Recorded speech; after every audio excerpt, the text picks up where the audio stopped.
Wel, prynhawn da a dydd Guldewi, hapus I chi gyd, happy St David's Day to everybody. Many good reasons to celebrate this St David's Day.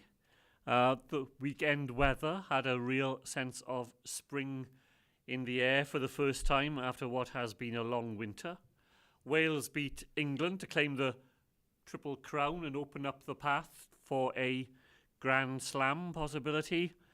And we passed another remarkable milestone in our vaccination programme. The millionth vaccine was administered by our fantastic vaccination team here in Wales on Friday evening. So we continue to make progress in our ambition to offer all eligible adults vaccination against this awful virus. This slide shows the rollout of second doses, which began in earnest about a fortnight ago. And the very latest figures, which have just been published, show that more than 100,000 people have now had both doses of the vaccine here in Wales. More than 3% of the population have now had the 2 doses of the vaccine, and that is a higher proportion than any other part of the United Kingdom. And of course, every vaccination given is a small victory against this virus, and our incredible vaccination programme is helping to provide a path for us to a better 2021. The next slide shows the huge progress we've made together in bringing coronavirus under control since those difficult days before Christmas. The public health situation in Wales continues to improve, and that is thanks to all your hard work and sacrifices.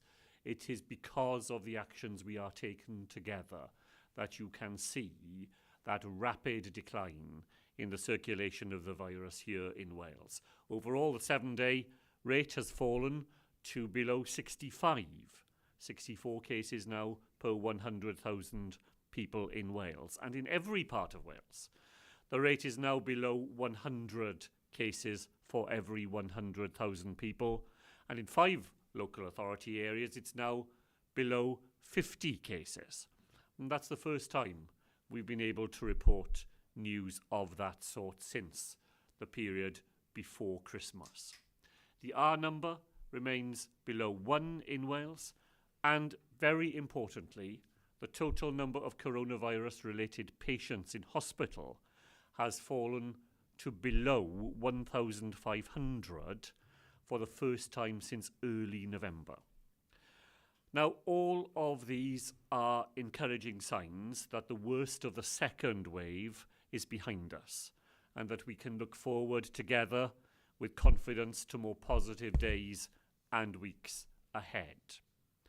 Nonetheless, it remains the case that over the last year, coronavirus has turned all our lives upside down.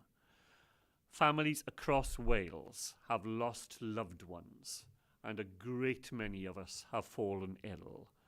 On this, our National Day, I want to pause for a moment to remember all of those who have lost loved ones and friends and who will not be able to be with them today on St David's Day. And sadly, despite the promising figures I've just outlined, we know that people are dying still every day from coronavirus here in Wales. And I'm sure that the thoughts of families, friends and others are with all of those who have faced such difficulties in the last 12 months. Now, despite the extraordinary nature of these times, St David's Day will be marked across the country in so many different ways. Today, as a Welsh Government, we have launched our new concordat with the Republic of Ireland, our closest European neighbours. The concordat will strengthen ties between our two countries still further, and it will make for greater cooperation in energy, in the economy, and in cultural projects as well. And we're very grateful to the Government of the Republic of Ireland for everything that they have done to work with us to confirm our relationship together. At the same time, our most northern hospital, Ysbyty Penrose Stanley, today marks the culmination of a huge fundraising effort led by St David's Hospice, opening 4 new palliative care beds on Ynys Môn. Congratulations to everybody who has been involved. Llongyfarchiadau I bawb. And on Friday, 4 of Wales's best loved festivals, Festival of Voice, Focus Wales, Other Voices Cardigan, and the Aberystwyth Comedy Festival will be coming together to create Gwyl 2021, a free online festival marking the start of meteorological spring. On National Day is a good opportunity to remember that St David told us to do the small things. Gwnewch y pethau bychain. We have all, in our own ways, have made small sacrifices each and every day over the past year to keep one another safe. People have stayed away from family and friends. Neighbours have been shopping for those who've been shielding. We've had to cancel or rearrange events that we had been looking forward to. And right across Wales, there are people who have had to make some very large sacrifices this year as well. Whether that's not being able to go to attend a funeral to say goodbye to a loved one, having to postpone a wedding, or missing birthday celebrations. But these are the sacrifices that are keeping us all safe. They are helping us every day to control the spread of coronavirus and to go on driving down those infection rates. I want to say a few words about the huge contribution the tens of thousands of critical workers and volunteers have made throughout the pandemic. They have helped us to keep Wales going in such difficult circumstances. At some point over the last year, every one of us will have relied on help from our public services, our critical workers, or support from the small army of volunteers. We've asked a huge amount of them, and they've always been there.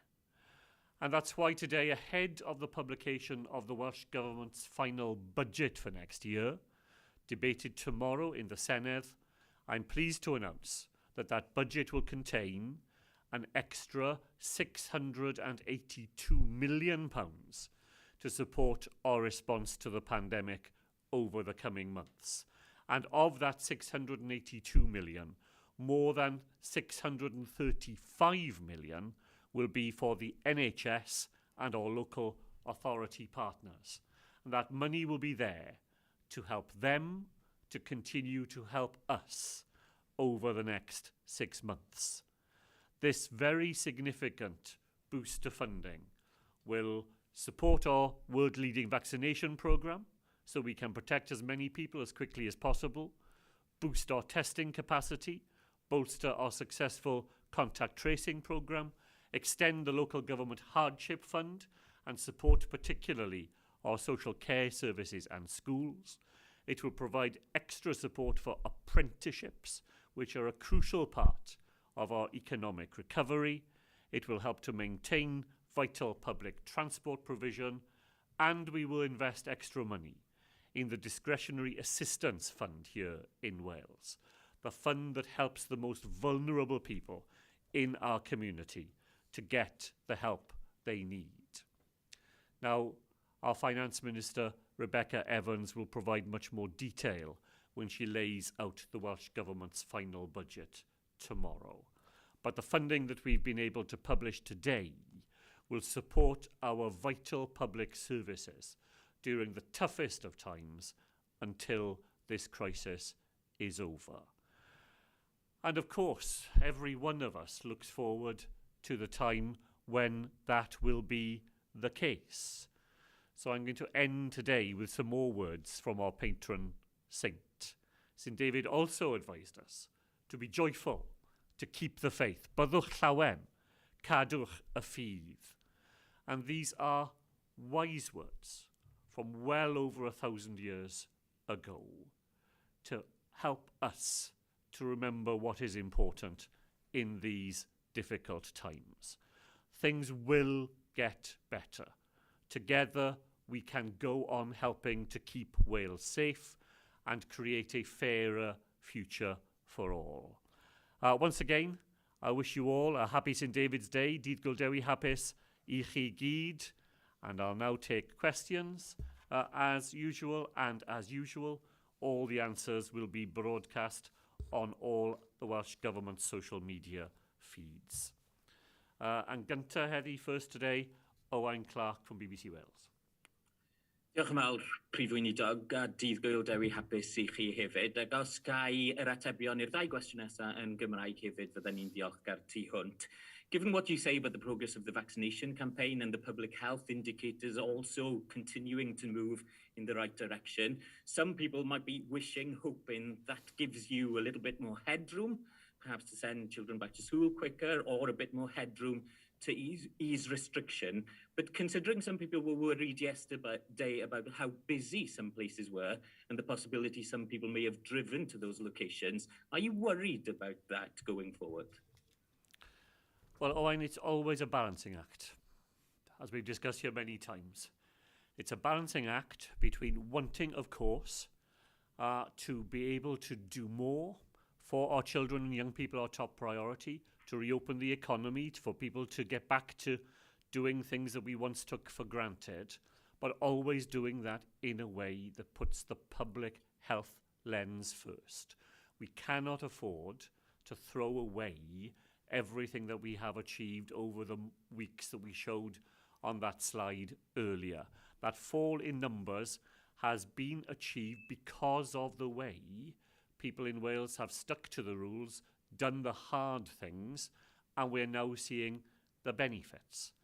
I will not want to do anything that puts all of that at risk.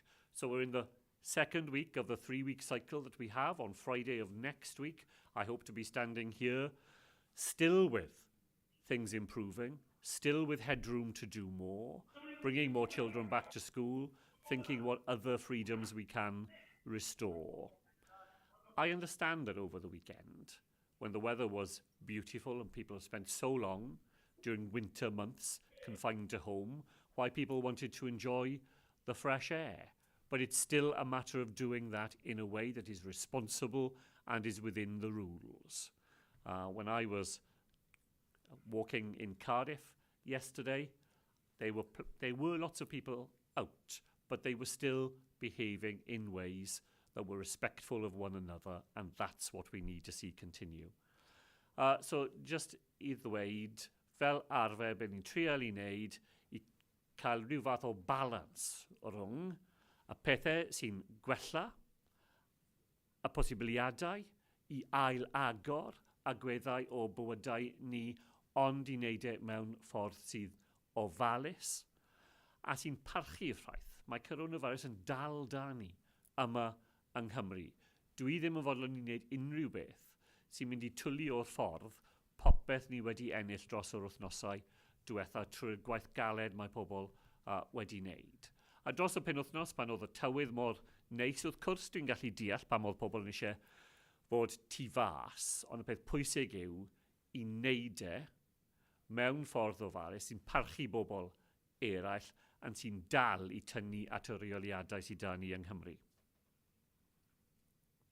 Diolch yn fawr, ac yn y ddwyieith hefyd, os gwelwch yn dda, we hear about 6 cases of the Brazilian variant being confirmed in Scotland and England. Now, we know you've previously talked about your concern about easing the rules of international travel, or the UK government plans to do that in mid-May. Is that still the case? And what then is your plan about reopening Cardiff Airport for international travel? Well, I do remain concerned that we have not built the protection high enough against the risk of infection in other parts of the world coming into the United Kingdom.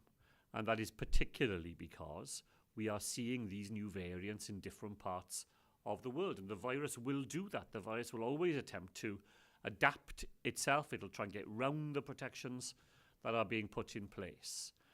Back in September in Wales, our numbers of people suffering from coronavirus were undoubtedly driven up partially because we saw people who had been on holiday in France, in Spain, in Greece, in Turkey, in Bulgaria, and other places as well, coming back to Wales, bringing the virus with them. Now,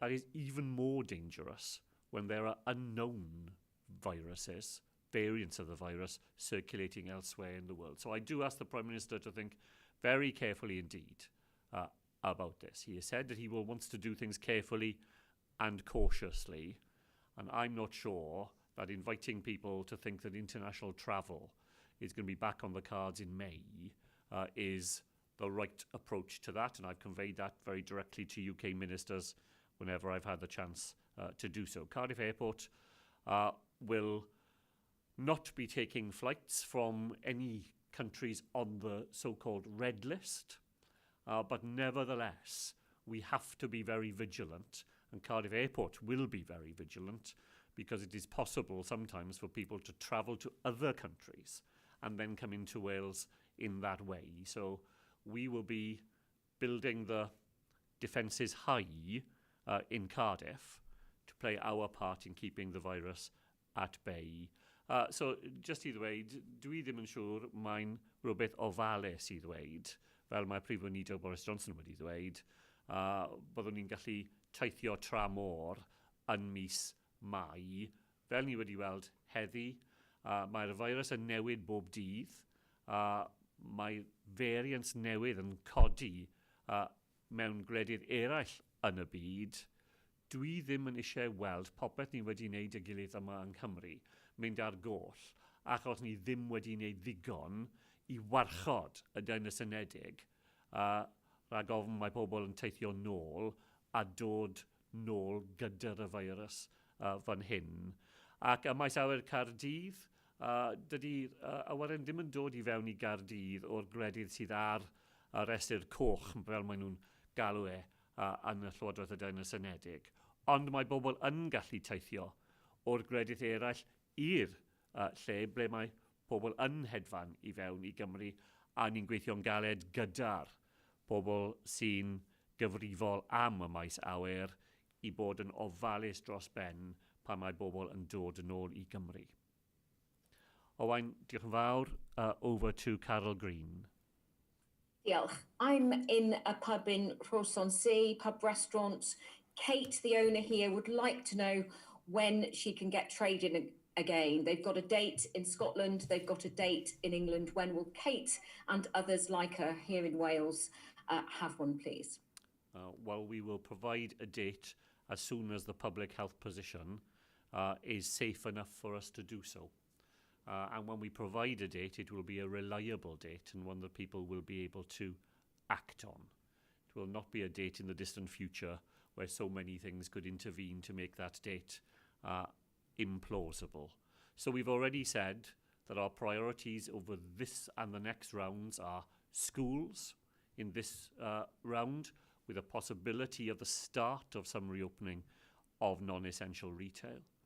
And then beyond that, another 3 weeks away, if we are able to offer a start to the hospitality industry with the reopening of self-contained accommodation for the Easter period, those will be the major milestones in the next 2 reviews.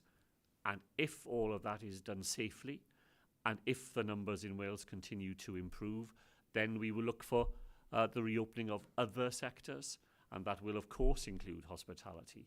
And if we do that, then in practical terms, the timetables will not be very different in Wales to anywhere else, but the public health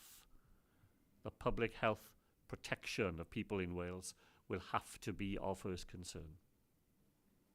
Diolch. Given the rates and the cases are moving in the right direction, is there room for manoeuvre for announcements, relaxation between the 3-week schedule?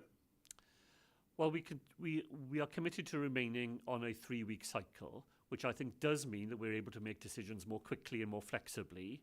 Colleagues in England have now moved to a 5-week cycle, which means I think that it's less possible to take interim actions.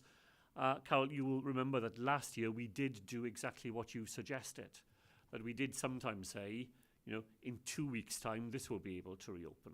So I intend to operate the 3-week cycle, but I do think that when it is possible to use some flexibility within it, when we've had sufficient time to be able to monitor the impact of the decisions we've already taken and give people notice of what might come next, then we certainly won't have ruled that out, and it would be consistent with the way that we approached all of this last year. Diolch. Diolch yn fawr. Over to Gareth, who is here from The National this time. Diolch yn fawr, Prif Weinidog, Dydd Gwyl Dewi Hapus. You may have seen that today The National is leading with the role devolution has played in the pandemic.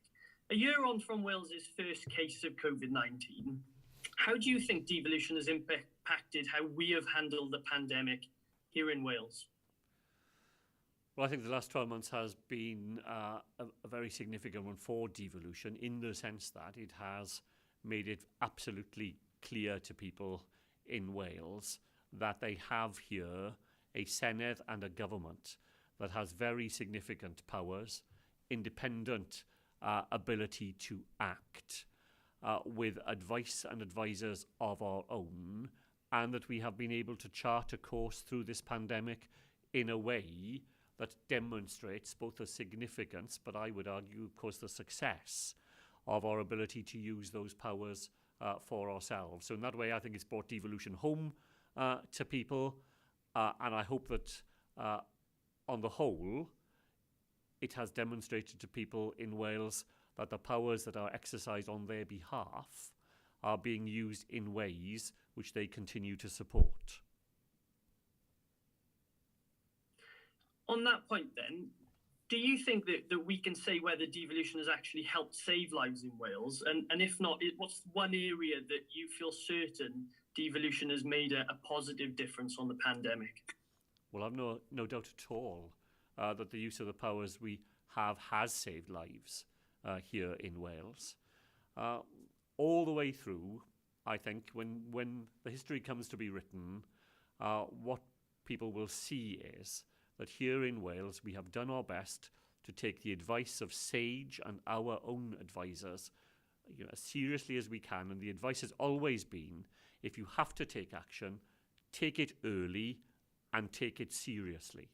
And we have been the first mover on so many aspects of responding to the pandemic, and undoubtedly that has saved lives. But if I took a completely different example of where devolved powers have made a real difference during the pandemic, then maybe I would just use this one, that we were the first government in the United Kingdom back in April of last year, right at the start of the pandemic, to guarantee that children would have access to free school meals during the holidays as well as during term time. And we've sustained that all the way through, and in the final budget that we will lay tomorrow, we will provide money to go on doing that right through the whole of the next financial year. So we were the first people to do it. We have the most generous scheme in the United Kingdom, and I just think it demonstrates that we have been able to align the actions of the Welsh Government to the things that would matter to people here in Wales, and to use our devolved powers not simply to save lives, but to make life better for those young people who otherwise would have found the last 12 months even more difficult. Gareth, diolch yn fawr. Drosodd I Adam Hale, y PA. Diolch I ti, Prif Weinidog. Returning to international travel, you said that you want to build the walls higher for now to prevent bringing in coronavirus variants to the UK. Just how high do you want these walls to be? Would you prefer international travel to be paused for the rest of the year, or do you have in mind a situation where you'd be happy for it to return? Well, I would do it in the opposite way to the UK government. This is the case I've tried to make to them. The UK government's approach is that all international travel is okay, apart from 33 countries that are on a red list. I would do it the opposite. I would say, we shouldn't be having international travel, but here is a list of countries where we are confident that things are under control, where there are testing regimes, where we would be confident that people returning from there would not be posing a threat to us. So it's the lens that you use. So the UK government provides protection by exception. Everything's okay apart from here. I would say nothing is okay other than a list of countries where we're confident they wouldn't be a problem. And I think that would, as I say, build the wall higher, create greater protection for the whole of the United Kingdom. Thank you. In January, you said that following talks between the UK nations and Michael Gove as well, that you had confidence Wales would receive a little bit more of the UK's share of vaccines, of course allocated at the moment in terms of population size.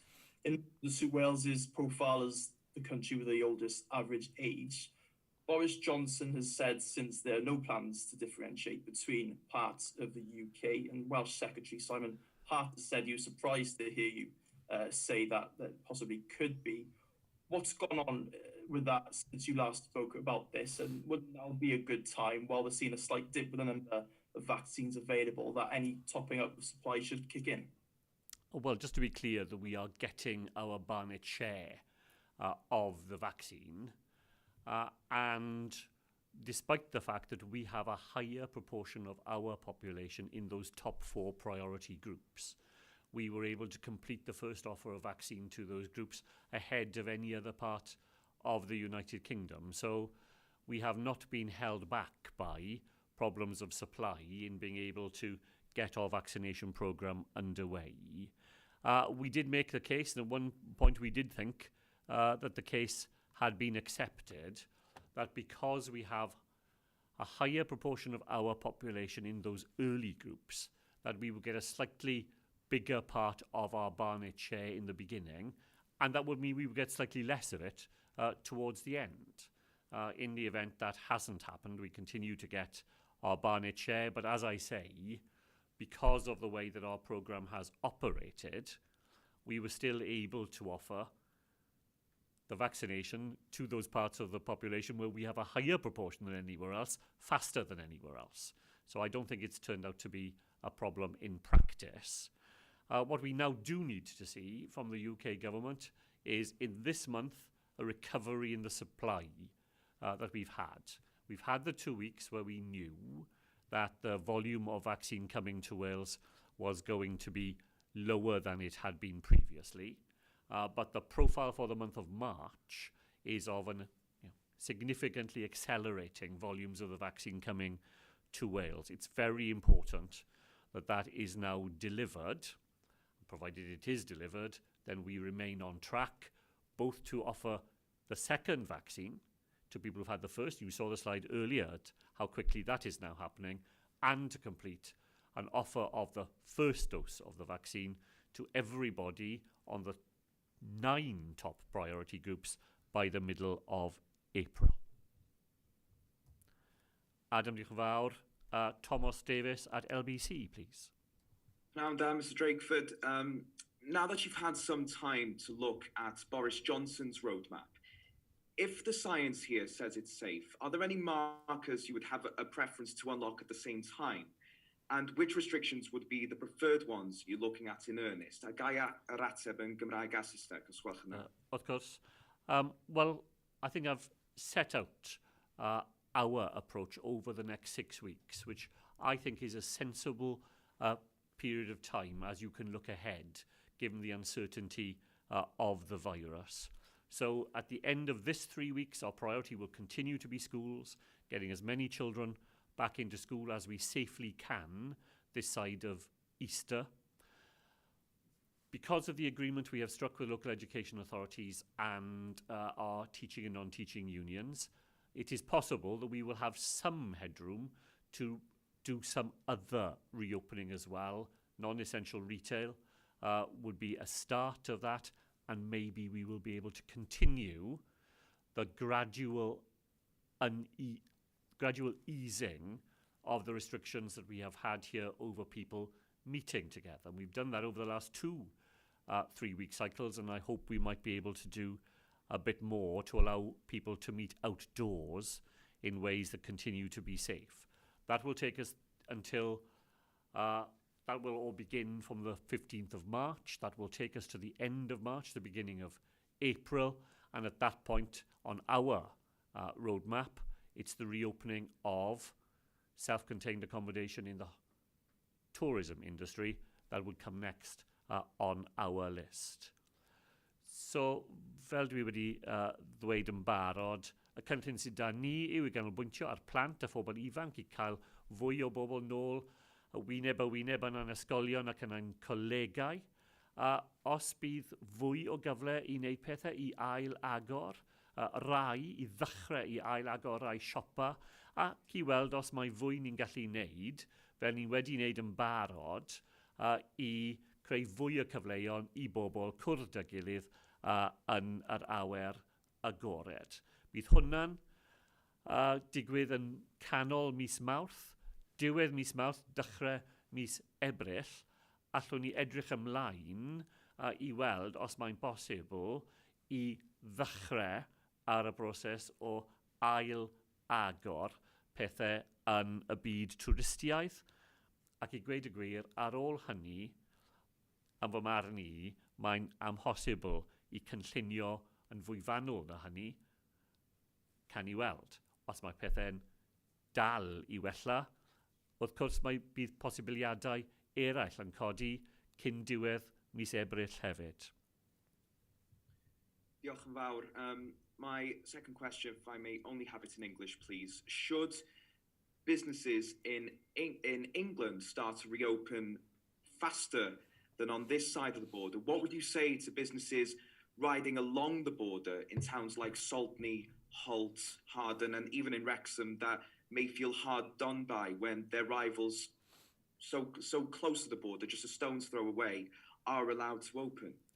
Well, the border has always been an issue, and we try and think of it carefully, and it cuts both ways, Thomas, doesn't it? Because actually there are no plans in England to begin the reopening of non-essential retail until well into April. So I think the chances are that we will begin the reopening of those businesses earlier here in Wales than across our border. The figures that I've set out today are still significantly better in Wales than across our border, and that will give us some opportunities to reopen parts of non-essential retail. But I will think very carefully about how we do it so that we don't have the opposite problem to the one that you've just described, which is that we have people coming into Wales, because our shops are beginning to reopen, from parts of England where coronavirus is still in greater circulation and where the instruction to people in England remains to stay at home. So the border is always something we have to think carefully about, but we think about it in both directions.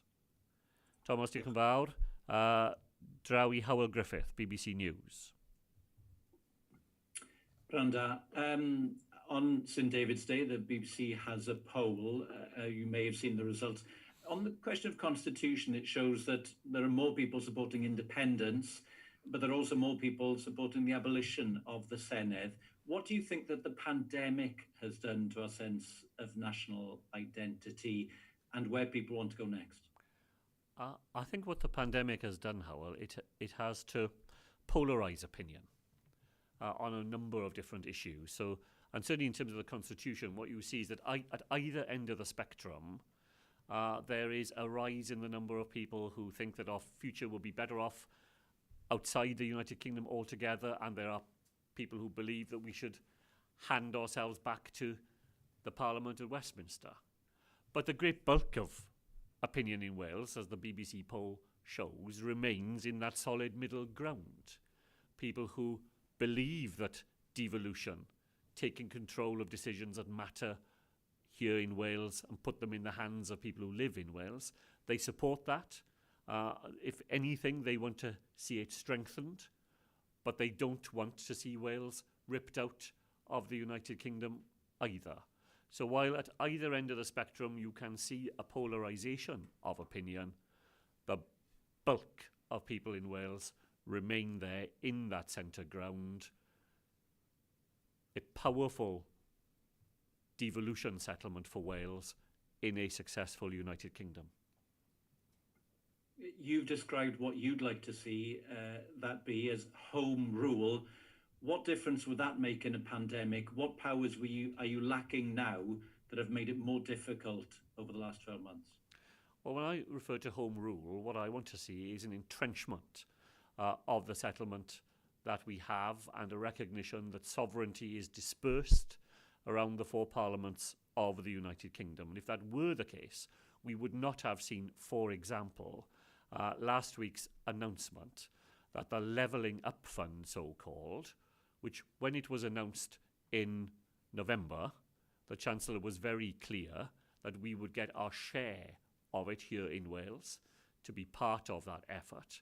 Last week it's announced we're not going to get a share of it at all in that way, that the fund is going to be retained entirely at Whitehall. There will be no guarantee of any funding coming to Wales. It'll be a competitive fund for the whole of the United Kingdom with no say in it at all for the Welsh Parliament with all the powers that we currently have. So my reason for using the term home rule is that it would prevent that sort of thing from happening. It would prevent the rolling back of devolution on which the current UK government seems so determined, and would make it irreversible that the powers that are here in Wales already, the only way they could be reversed would be if people in Wales made a conscious decision to do so, rather than by the whim of a Westminster government more interested in clawing powers back to itself and to the centre than it is in respecting the devolution settlement confirmed here in Wales in two separate referendums. Hywel, diolch yn fawr. Draw I Thomas Evans, S4C. Oh no, I see instead. Diolch, brif wedi dy prynawn da i chi a dydd gwyl. Sorry, Thomas. Dydd gwyl Dewi hapus i chi brif wedi. Diolch i chi. Dros y penwythnos, caiodd gyngor Abertawe rhai meysydd parcio ar gais heddlu De Cymru wedi i grwpiau o bobl deithio yno yn y tywydd braf. Sut ydych chi'n disgwyl i'r heddlu allu parhau i brysmwna'r cyfyngiadau wrth i'r tywydd wella wrth fynd mewn i'r Gwanwyn? Ac os mae Cymru yn symud i rheol i aros yn lleol, a fydd hyn yn fwy heriol o bosib i'w blysmwna?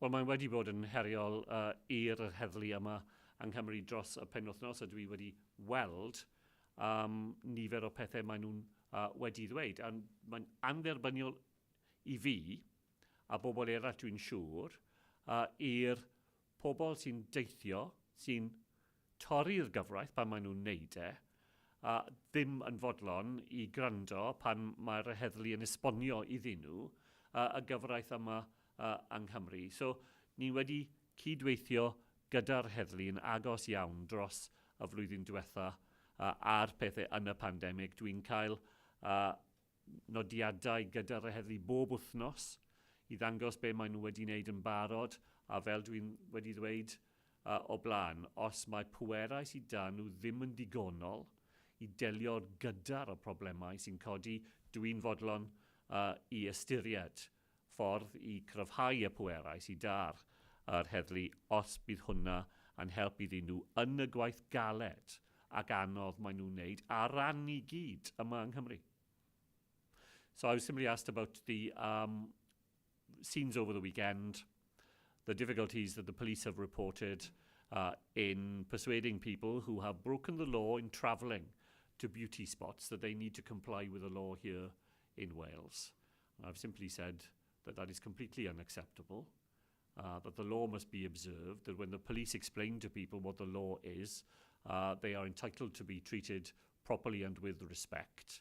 We've worked closely with the police services here in Wales. I receive weekly reports from them, and I repeat again today, as I've said previously, that if their powers need to be strengthened in order for them to go on doing the job they do on behalf of us all to help keep Wales safe, then I will always be willing to discuss those proposals with the police forces here in Wales. Diolch am hynny. A fel wnaethoch chi sôn yn gynharach, oedd yna filoedd o bobl yn gwylio Cymru yn ennill y goron drifflig dydd Sadwrn. Felly, mae Boris Johnson eisiau wedi dweud na fydd cefnogwyr yn cael dychwelyd i stadiymau yn Lloegr tan y leiaf Mai yr ail ar 15, Mai 17. Dwi'n deall bod chi ddim eisiau nodi dyddiadau ar bethau penodol wrth lacio, ond gallwn ni ddisgwyl cefnogwyr nôl mewn stadiymau yng Nghymru cyn diwedd 2021? O, cyn diwedd y flwyddyn, dwi yn gallu weld llwybr ble mae bobl yn gallu mynd nôl i wneud pethau fel oeddwn ni gyd yn eisiau wneud dros y penwythnos. Ni eisiau wneud e mewn ffordd ofalus. Wrth cwrs, ni'n mynd i wneud e fel oeddwn ni'n wneud e flwyddyn diwetha trwy dysgu trwy'r pilots bydd yn digwydd yn Lloegr, yn yr Alban, ac os allwn ni, rhyw fath o'r pilots yma yng Nghymru hefyd. So, pan bydd yr amser yn dod, bydd yn pwysig i cynllunio dy gilydd gyda'r awdurdodau yn y maes, na gyda'r cyngor chwaraeon yma yng Nghymru, ac i wneud e mewn ffordd ofalus, dysgu y wersi o'r gwledydd eraill yn y Deyrnas Unedig, ond os allwn ni, os bydd y raglen brechu yn bwrw ymlaen ac os mae pethau yn wella fel mae'n wedi bod allai i weld cyn diwedd y flwyddyn y posibiliadau i mynd nôl fel oeddwn ni. Thomas was just asking me whether I could see a pathway during this year to spectators returning to sports events of the sort that we saw over the weekend. And I was simply explaining that we will continue to approach that issue in the way that we did last year. There will be pilots, there will be experiments, they will happen in other parts of the United Kingdom, and we learn the lessons of those. We were able to carry out some modest pilots here in Wales, and when conditions allow, we would want to do that as well. And if the pilots go well, and if the situation of the virus continues to improve, then I don't think it's beyond possibility at all that by the end of this calendar year, we might see the return of spectators to sporting venues, albeit it would have to be in ways that take full account of the continuing risks the coronavirus would pose. Thomas, diolch yn fawr. I'll go to Will Haywood next. Thank you, First Minister. Due to the fact that people cannot travel for exercise, we're seeing people in cities and towns cramming into certain parks or areas like the Taff Trail in Cardiff, for example. Can you explain why the rule is still in place when coronavirus rates are have fallen so much? And would it not be better for people to drive to a range of different places so certain parks do not become cramped? And can you give some further details about your planned review of the stay-home rules on March the 12th? What are you considering? Could the 5-mile rule be returning? Well, the rates have fallen because of the restrictions that we have in place. And if we hadn't had the restrictions, then we undoubtedly would not have the success that we've been able to report in recent weeks. I said a week last Friday that I hoped that this would be the last 3 weeks of the stay-at-home instruction. So we are certainly considering what we would want to put in its place. And a stay local period is one of the options that we have, but we'll be working our way through those options pardon me, this week and into next week. And if, in 10 days' time, rates have continued to fall and we are in the position we hope to be in, then I am optimistic that the stay-at-home level of restrictions may begin to be eased. Okay, so just out of things you're considering, have you considered the 5-mile rule as part of that lifting? And today, Wales Online and a Wales Online and YouGov poll found that both you and the Welsh Government were polling significantly above the UK Government and Boris Johnson in terms of how the public think you've handled the crisis. But that same poll puts Welsh Labour on course for losing 5 seats in what would be their worst ever Senedd election. Why do you think there's this difference between the perception of how you've handled the crisis and Welsh Labour's performance? And why do you think parties who want to roll back devolution are seeing increases in forecasted seats? Well, I think partly, as I said in an earlier answer to Howell, I think the experience of the last 12 months has been to polarise opinion about the future of the Cynhadledd and of devolution. And you're seeing that in the poll that you referred to.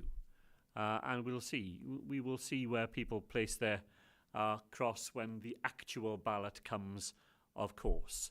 I think when you're asking people about the here and now, they have a very clear idea of how well or badly they think things have gone, and they're able to report that to you with confidence. When you ask people how they may choose to vote in an election that we cannot even yet know will happen in May and is in many weeks away for people, then I think you get a different and less reliable sort of answer. What I am sure of is this, Will, that I said every time, whatever an opinion poll says, the job of the Labour Party here in Wales and the Labour government here in Wales is to earn every vote we get and never to take any vote for granted, always to be explaining to people what we would offer in the next 5 years and why sticking with the people who, as the poll says, have conducted the extraordinary last 12 months in a way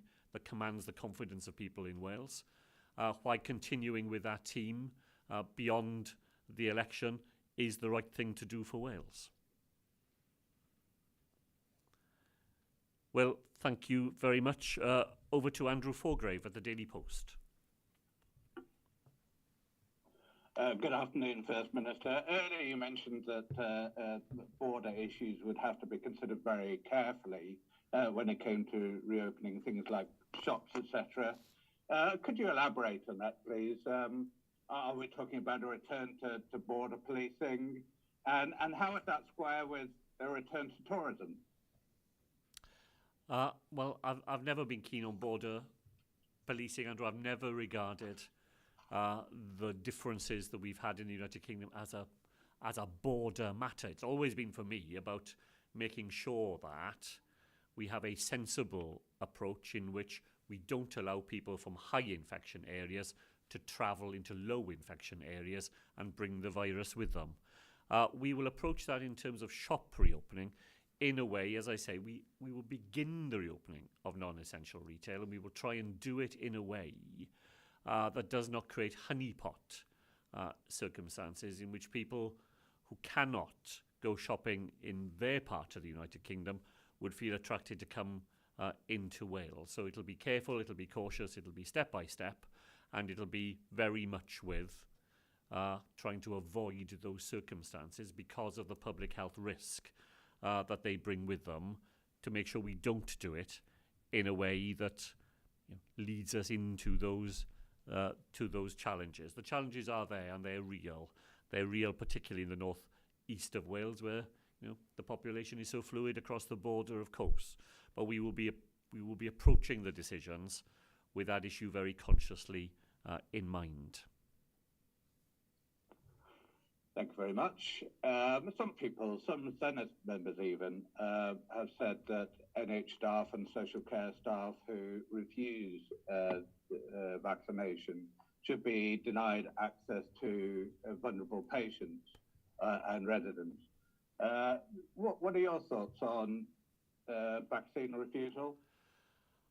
Well, I think the first approach to vaccine refusal should always be to explain, to provide information, to persuade people as best we can that this will be something that will be in their interests, and if you are a worker in those sort of circumstances, in the interests of the people for whom you are providing care. So I am much more attracted to those methods of helping people who have anxieties or hesitation about the vaccine. I'm much more interested in those sort of persuasive ways of doing it. There are ethical dilemmas, undoubtedly, that surround vaccination, and these have been discussed recently, just last week, in our Social Partnership Council. We've agreed there to do some more work on the legal and ethical issues that surround employers' decisions about how to employ or deploy people who have chosen not to take the vaccine. And in my meeting with the UK government on Wednesday of last week, we've agreed as 4 nations to come together on this issue, because it's not an issue that is unique, of course, to Wales. We face it in every part of the United Kingdom, and those legal and ethical dilemmas are common to us all. And I'm very glad we're going to have an opportunity to try and see if we can agree a common approach to all of that across the whole of the UK. To Rob Taylor at Wrexham.com. Good afternoon, First Minister. You spoke earlier about the strengths of devolution, independent decision-making, independent advice and the like. But on the decisions on if teachers and police officers should get priority vaccinations, you appear to have passed the decision-making to the JCVI, and with a glance at their membership, they don't have any Welsh input. Why is Welsh advice and decision-making a good thing in everything but that?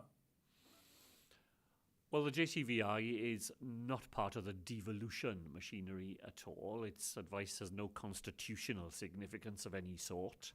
It is a group of the most eminent people in their field, and I take their advice, as does the First Minister of Scotland and the First Minister of Northern Ireland, and we do so, as I say, not for anything that is connected to devolution, but simply because if you have a group of people who have the greatest degree of understanding, the greatest depth of knowledge, then you are sensible as a politician to follow their advice.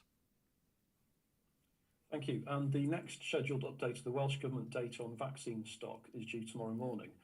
Unlike the last 5 updates, will it actually contain information on vaccine stock? And if not, can you give some detail or context to comments such as significantly accelerated supply or the reduction in supply, to actually kind of detail what the actual effect has been for Wales? We are doing our very best to put as much information into the public domain as we can. We are constrained by anxieties which the UK government continues to have about us disclosing information that is commercially sensitive and that could lead to further perturbation in the supply of the vaccine into the United Kingdom. So while I may not completely share the level of hesitancy that the UK government has, given that they are responsible for securing the supply of the vaccine, I've made a decision that we have to respect their view on this matter. So we put as much information into the public domain as we can. We report retrospectively on the vaccine that has come to Wales, and until the UK government's position changes on this matter, we will not be publishing prospective data because of anxieties, as I say, about commercial confidentiality, contracts that have been struck with suppliers of the vaccine, and consequences that might flow from it if information were to be disclosed in a way that might put supply of, could raise any questions about future supply of the vaccine. Rob, thank you. Over to Tom Magna at Carers World Live. Thank you, First Minister. Can I come back a little bit on that last reply about vaccine supplies? When I'm asking about unpaid carers, you and your ministerial colleagues often caveat your remarks by saying subject to supply. In the statement, the UK government spokesperson has told us, and I quote, hundreds of thousands of vaccines have been delivered to Wales. The UK government has made sure Wales has the supplies it needs when it needs them, and in the numbers agreed with all the devolved administrations. That's the end of the quote. Isn't this continual caveating on supplies covering a delay or delays elsewhere in getting on with vaccinating unpaid carers?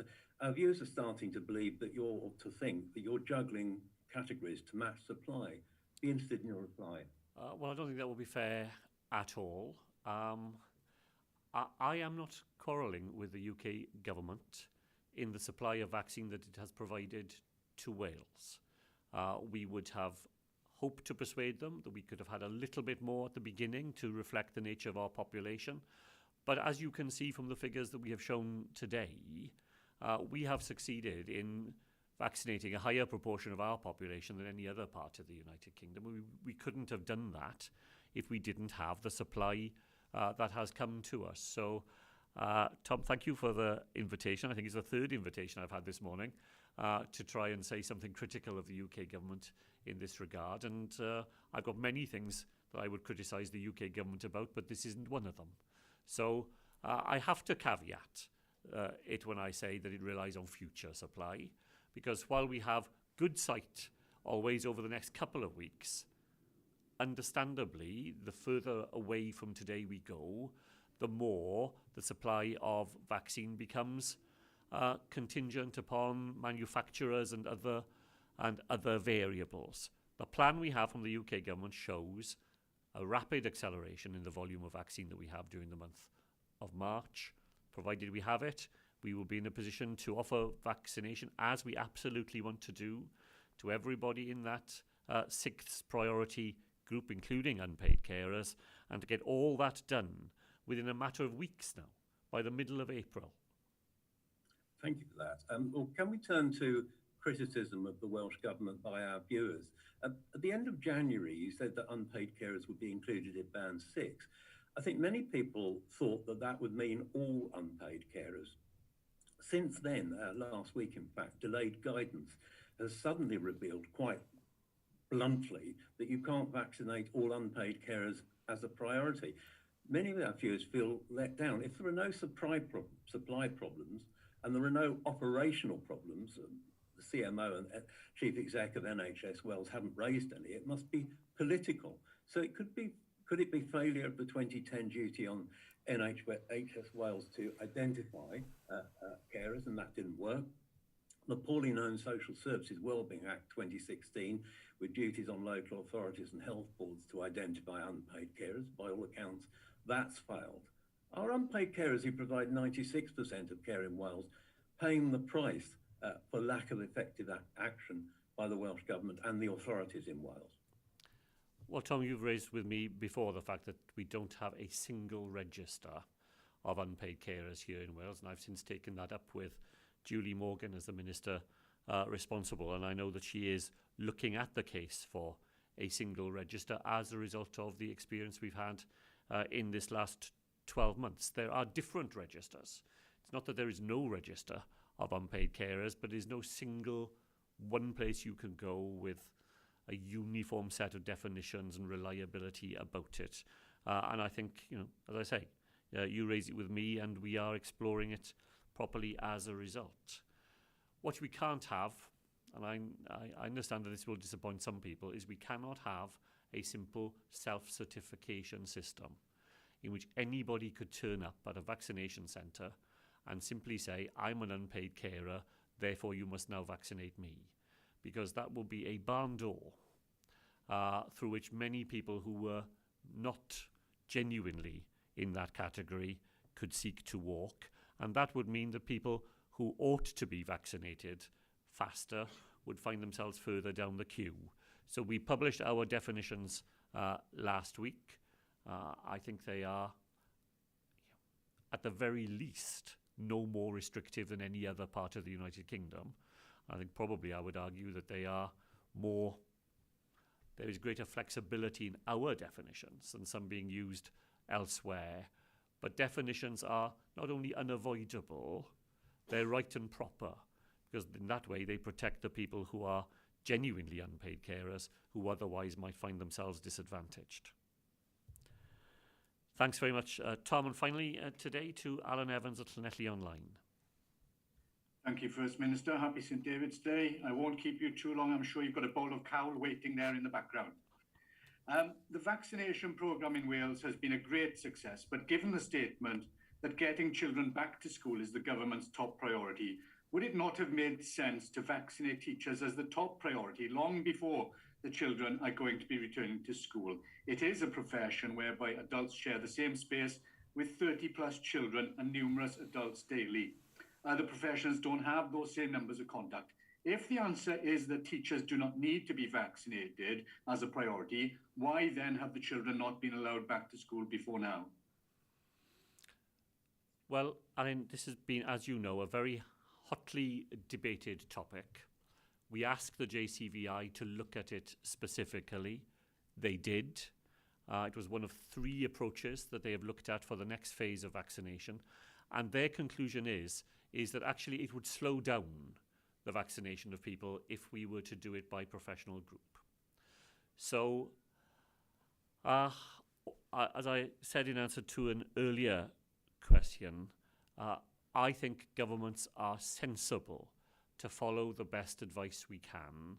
The advice we have is that doing it in the way that the JCVI suggests will get not just teachers, but retail workers, taxi drivers, bus drivers, police officers, all those other people who are in close contact with other people as part of their job, vaccinated in the quickest and most effective way. That's the advice. We will stick to it. People will go on, I know, and quite rightly, making a case for doing it differently. I watched the Welsh Labour Party conference with interest over the weekend. An inspiring speech by Poppy Evans, no relation, but my daughter Poppy's namesake. The First Minister relayed what Welsh Labour have delivered on over the past 20 years, and indeed the success of the handling of the pandemic. Child poverty has been exasperated during this pandemic. The eradication of child poverty surely has to be the top priority of any self-respecting government, yet we are so far off that target in Wales. The First Minister's focus appears to be on an environmentally friendly Wales. Does the First Minister honestly believe that the top priority for the people of Wales is a national forest, banning single plastics, and the eradication of car in favour of bicycles and public transport isn't the real priority where the next pay packet will come from and how people will also be able to put food on the table for their families? Has the First Minister become a rainbow warrior to woo the young voters in May? Alan, thank you very much for that. And look, I agree with you that jobs, and I was very clear at the weekend that jobs would be at the very top of our list, particularly jobs for young people was fundamental to the recovery, as is investment in our public services. And that absolutely does include, as you will see in the budget tomorrow, further investment in responding to the needs of those children who don't have enough money within their families to do things that other people can take for granted. But that doesn't mean at all, I think, that people in Wales are not interested in other things as well. The climate emergency is absolutely real, as well as the coronavirus emergency. People in Wales are quite rightly looking to the government to make our contribution to tackling a problem which, if we don't tackle it, Poppy, Evans, both of them, will not have the sort of futures that we would like to see for them. And the National Forest, as well as being a symbol of the fantastic natural beauty of Wales and a tourist attraction and a place that people will enjoy, is part of our climate change approach as well, because planting trees, we know, is fundamental to dealing with carbon in the future. So there was lots of what you said I agreed with, but what I probably don't agree with is that people in Wales are not interested in those issues alongside the day in, day out things that matter to them as well. Dydd Gwl Dewi hapus I chi hefyd. I don't have a bowl of cawl, I'm afraid, but I do have some leek and potato soup that I made last night for St David's Day, having collected all the leeks off my allotment. So there we are. I shall go and enjoy it. Diolch yn fawr. Thank you all very much indeed.